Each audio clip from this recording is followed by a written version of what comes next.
بسم اللہ الرحمن الرحیم۔ تمام سننے اور دیکھنے والوں کو السلام علیکم۔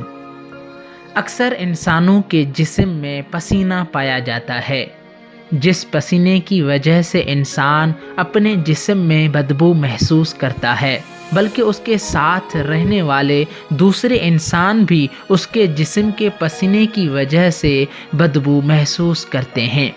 لیکن ایسی کوئی مشکل نہیں ہے جس کا اسلام میں کوئی حل موجود نہ ہو۔ اس کا حل بھی اسلام نے ہمیں بتا دیا ہے، بس ہمیں تھوڑا غور کرنے اور اسے پڑھنے کی ضرورت ہے۔ اور اسی طرح اکثر انسانوں میں دانتوں کی بیماری کی بھی مشکل پائی جاتی ہے، جس کی وجہ سے اکثر انسان پریشان ہوتے ہیں، لیکن اس کا حل بھی اسلام نے بتا دیا ہے۔ یہ روایت کتاب بحار الانوار جلد نمبر 59 اور صفحہ نمبر 325 میں علامہ مجلسی علیہ الرحمہ نے حضرت رسول خدا صلی اللہ علیہ وآلہ وسلم سے نقل کی ہے۔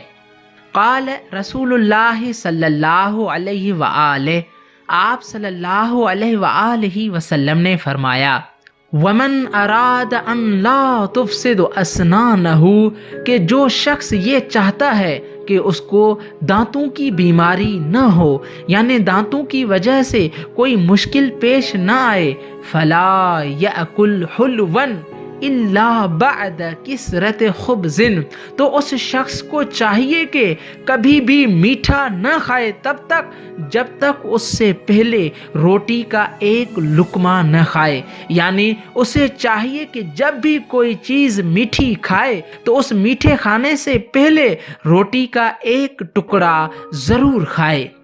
اور اس کے بعد آپ صلی اللہ علیہ وآلہ وسلم نے فرمایا، وَمَنْ أَرَادَ أَنْ لَا يُصِيبَهُ رِيحٌ فِي بَدَنِهِ، کہ جو شخص یہ چاہتا ہے کہ اس کے جسم میں جو بدبو ہے اس بدبو کی وجہ سے اسے تکلیف نہ پہنچے، اور اسی طرح دوسرے انسانوں کو بھی اس کی وجہ سے تکلیف نہ پہنچے، فَلْيَأْكُلْ الثُّومَ كُلَّ 7 أَيَامٍ مَرَّةً، تو اس شخص کو چاہیے کہ پورے ہفتے میں ایک مرتبہ لہسن کو ضرور کھائے۔ انشاءاللہ ان دونوں تکلیفوں سے وہ ضرور نجات پائے گا۔